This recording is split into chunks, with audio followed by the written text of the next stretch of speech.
তাহলে blossoms book class 6 lesson 3 the rainbow যে পোয়েমটা আমরা পড়েছি, তার অর্থ বুঝেছি, সেখান থেকে আমাদের কিছু অ্যাক্টিভিটি সলিউশনে যেতে হবে। এবার এখানে অ্যাক্টিভিটি 1 থেকে 7 পর্যন্ত আমরা সলিউশন করব।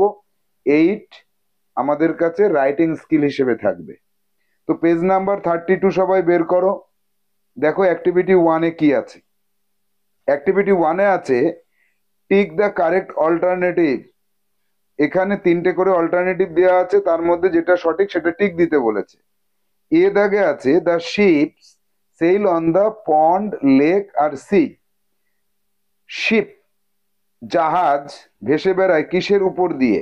লেকের উপর দিয়ে না পন্ডের উপর দিয়ে? কোনোটার উপর দিয়েই না, তাহলে সির উপর দিয়ে ভেসে বেড়ায়, তাই তো। যাব পরের কোশ্চেন বি দাগে। ক্লাউডস আর প্রেটিয়ার দেন। আকাশের যে ক্লাউড দেখো, মেঘ দেখো, সেই ক্লাউডস আর প্রেটিয়ার বেশি সুন্দর দেন কিসের থেকে? রেইন অ্যান্ড স্কাই না। বোটস অ্যান্ড শিপস হ্যাঁ। রিভার্স অ্যান্ড সিজ না। তাহলে বোটস অ্যান্ড শিপস এদের থেকে বেশি সুন্দর। এটা হচ্ছে ক্লাউড। সি দাগে দেখো। The poet talks about a বো দ্যাট ব্রিজেস। পোয়েট একটা বোর কথা বলেছে বা ধনুকের কথা বলেছে, যেটা সেতু বন্ধন করে কিসের সাথে? সির সাথে না রিভারের সাথে না হেভেনের সাথে? হেভেন হবে সঠিক উত্তর, হেভেনের সাথে। ডি দাগে। The poet mentions that the road is from. কবি বলছেন একটা রাস্তার কথা, যেটা কোথা থেকে কোন পর্যন্ত? স্কাই থেকে আর্থ পর্যন্ত না। আর্থ টু রিভার পৃথিবী থেকে নদী পর্যন্ত না। Earth to sky yes. আর্থের থেকে স্কাই পর্যন্ত একটা রাস্তার কথা তিনি বলেছেন। Activity 1 complete. অ্যাক্টিভিটি 2-তে আমরা কি পাচ্ছি দেখি। Complete the following sentences with information from the text. Text থেকে ইনফরমেশন নিয়ে আমাদের এই ব্ল্যাঙ্ক গুলোকে ফিল করতে হবে। এ দাগে boats sail on the river. নৌকা নদীর উপরে চলে। বি দাগে the sailing boats and ships are less beautiful than. ভেসে বেড়ানো যে নৌকাগুলো এবং জাহাজগুলো কম সুন্দর লাগে কিসের তুলনায়? সেইলিং ক্লাউডস এর তুলনায়। উত্তর হবে সেইলিং ক্লাউডস। সেইলিং ক্লাউডসটা যদি বেশি সুন্দর হয়, তাহলে এই দুটো কম সুন্দর হবে। তাহলে এই দুটো কম সুন্দর কার তুলনায়? এই দুটো কম সুন্দর সেইলিং ক্লাউডস এর তুলনায়। সি দাগে ব্রিজেস আর বিল্ড ওভার রিভার্স। ব্রিজ তৈরি হয় রিভারের উপরে। ডি দাগে দ্য বো বিল্ডস। বো বা রামধনু তৈরি করে bridges through the heaven and over tops of trees. আকাশ এবং গাছের মাথার সাথে ব্রিজ তৈরি করে। And road from the earth to sky, এবং পৃথিবী থেকে আকাশের মধ্যে একটা রাস্তা তৈরি করে। যাব অ্যাক্টিভিটি 3-তে। অ্যাক্টিভিটি 3-তে বলেছে অ্যান্সার দ্য ফলোইং কোশ্চেন। কোশ্চেনটা কি? Boats and ships sail on the water while clouds sail across the sky. Boat এবং শিপ নৌকা এবং জাহাজ জলের উপরে চলে যখন ক্লাউড চলে আকাশে। State the difference in their manner of selling. তাদের ভেসে বেড়ানোর মধ্যে পার্থক্য কি? তাহলে আমরা পার্থক্য কিভাবে পাবো? প্রত্যেকটার ম্যানার আগে জানবো। ম্যানার গুলো কিরকম? Boat sail for a short time বা শর্ট ডিস্টেন্স। নৌকা চলে একটা অল্প দূরত্বের জন্য। Ship sail for a long distance. জাহাজ চলে অনেক দূরের জন্য। এরপরে all of them have a particular destination. এদের প্রত্যেকেরই একটা নির্দিষ্ট গন্তব্যস্থান থাকে। এখান থেকে ছাড়বে, ওখানে গিয়ে পৌঁছাবে, একটা নির্দিষ্ট গন্তব্যস্থল থাকে। But the cloud sails in a random manner. কিন্তু ক্লাউড যখন ভাসে তখন সেটা র্যান্ডম ম্যানারে ভাসে, অর্থাৎ ওর কোনো নির্দিষ্ট রাস্তা নেই, নির্দিষ্ট দূরত্ব নেই, নির্দিষ্ট গন্তব্যস্থল নেই, এলোমেলো ভাবে, র্যান্ডম বলে, ইন র্যান্ডম ম্যানার। তাহলে আমরা পার্থক্য পেয়ে গেলাম নৌকার সাথে জাহাজের, জাহাজের সাথে তোমার ইয়ের ক্লাউডের প্রত্যেকের সাথে প্রত্যেকের পার্থক্য আমরা পেয়ে গেছি। যাব অ্যাক্টিভিটি 4-এ, fill in the following chart with information from text. বলছে হোয়াট এবং ওয়্যার, কোন জায়গায় কোন জিনিসটা দেখা যায়। তাহলে প্রথমে আছে অন দ্য রিভার বোটস, তারপরে আছে clouds sail in the sky, তারপর আছে ব্রিজেস হেভেন, হেভেনের ব্রিজ তৈরি করে কে? দ্য বো। ওভারটপস দ্য ট্রি, ওভারটপস দ্য ট্রি, গাছের মাথায় কি দেখা যায়? দ্য বো। Activity 5, answer the following questions. Complete সেন্টেন্সে তোমাকে অ্যান্সার দিতে বলেছে। তো এখন তোমরা কমপ্লিট সেন্টেন্সে যদি অ্যান্সার নাও দিতে পারো, শুধু অ্যান্সারটা লিখলেও হবে। কমপ্লিট সেন্টেন্সটা একদম বছরের শেষে গিয়ে লিখবে। আপাতত কি লিখছি আমরা? What is prettier than boats, ships and cloud. Board, ship এবং ক্লাউডস এর থেকে বেশি সুন্দর কোনটা? তাহলে উত্তর হবে দা বো। বো সব থেকে বেশি সুন্দর না? এরপরে বি দাগে কি আছে? What are the clouds compare to. ক্লাউডকে কিসের সাথে কম্পেয়ার করেছে? বোটস অ্যান্ড শিপস এর সাথে কম্পেয়ার করেছে। ওরাও ভেসে বেড়ায়, এও ভেসে বেড়ায়, এদের দুটোর থেকে বেশি সুন্দর ওইটা, কম্পেয়ার করেছে এদের সাথে। See, how do you think the rainbow builds a road from the earth to sky. রাস্তা তৈরি করে রেইনবো পৃথিবী থেকে আকাশ পর্যন্ত, কিভাবে? তাহলে দ্য বো is in the sky but we see in the Horizon. আকাশে বো থাকে, রেইনবো থাকে, আমরা তাকে কোথায় দেখি? হরাইজনে। যখন ওই পৃথিবী এবং আকাশ যেখানে মেশে হরাইজন বলে, ওই হরাইজনে যখন আমরা দেখি, দ্যাট দ্য বো কামস টু দ্য আর্থ, আমরা দেখে মনে করি বো মনে হয় আর্থে চলে এসেছে। এইভাবেই রাস্তা তৈরি করে ফেলে। So so we see a road, we see a road from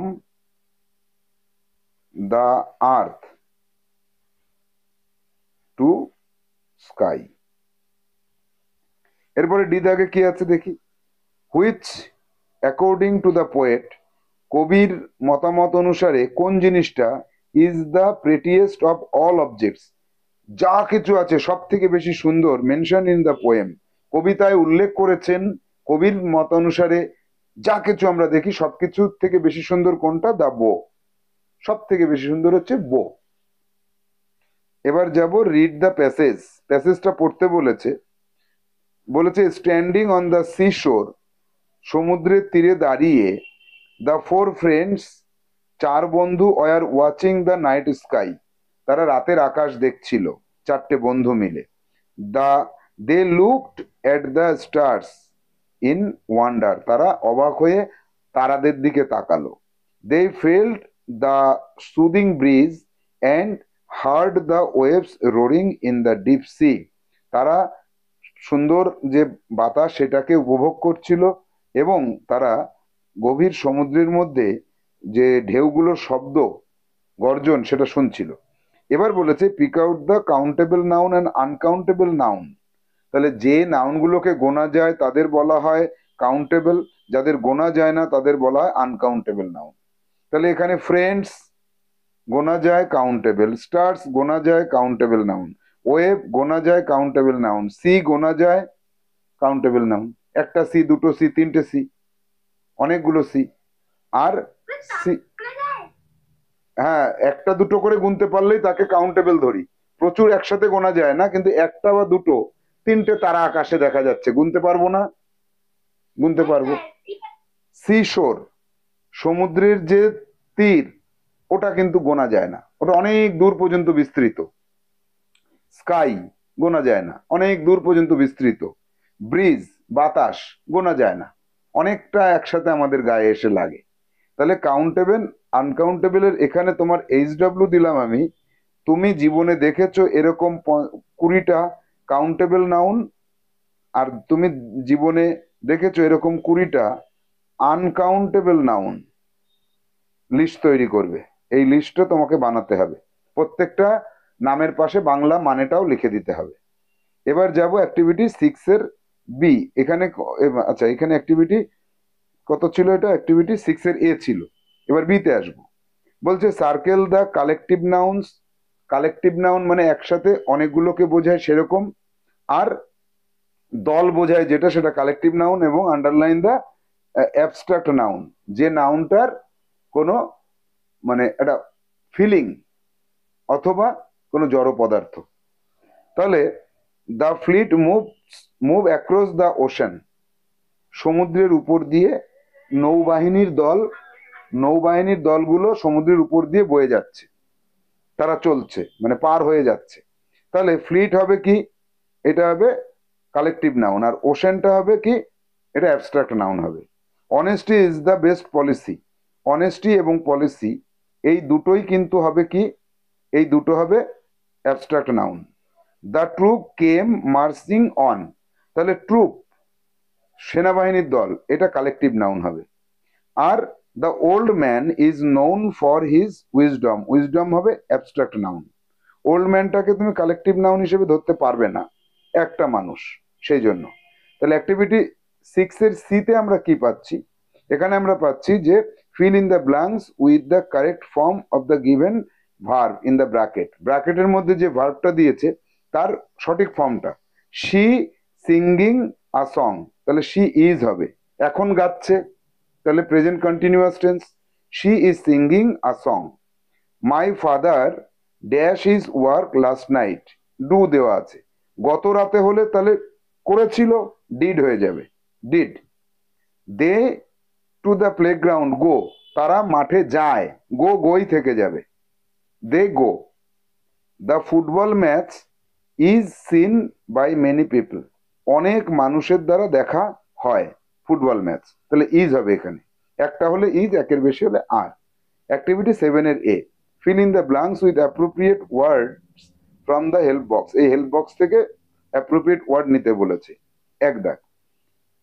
she has a dash blue shirt, pretty, তার একটা সুন্দর ব্লু শার্ট আছে। Help us to cross river, নদী পার হতে আমাদের সাহায্য করে কে, bridges. Ships dash across the ocean, ওশানের উপর দিয়ে বয়ে চলে কে, সেইল, শিপ, সেইল হবে এখানে। তারপরে we must plant trees to save our earth, আমাদের পৃথিবীকে বাঁচানোর জন্য আমাদের গাছ লাগানো উচিত। অ্যাক্টিভিটি 7 এর বি, মিনিংফুল সেন্টেন্স তৈরি করতে বলেছে এখানে, দেখো। তাহলে বিল্ড তোমাদের মনের মতো করে তোমরা বানাতে পারো, আমি একটা এক্সাম্পল দিলাম। We must build a house, আমরা একটা বাড়ি তৈরি করব অবশ্যই। Across the clouds sail across the sky, ক্লাউডরা আকাশের মধ্যে দিয়ে ভেসে বেড়ায়। Bridge, I saw a bridge on a river, আমি একটা নদীর উপরে ব্রিজ দেখেছিলাম। Road, we travel on the road, আমরা রাস্তার উপর দিয়ে ভ্রমণ করি। এরপরে অ্যাক্টিভিটি 8 এর এ আর বি তে দুটো রাইটিং স্কিল আছে, যেটা আমি তোমাদেরকে করে দেব, পরে করে দেব আমি, এই দুটো আমি তোমাদের তৈরি করে দেব। কিন্তু এর আগে পর্যন্ত 7 এর 1 থেকে 7 এর বি পর্যন্ত তোমরা বাড়ি থেকে খাতায় সুন্দর করে কমপ্লিট করে রাখবে তোমাদের HW।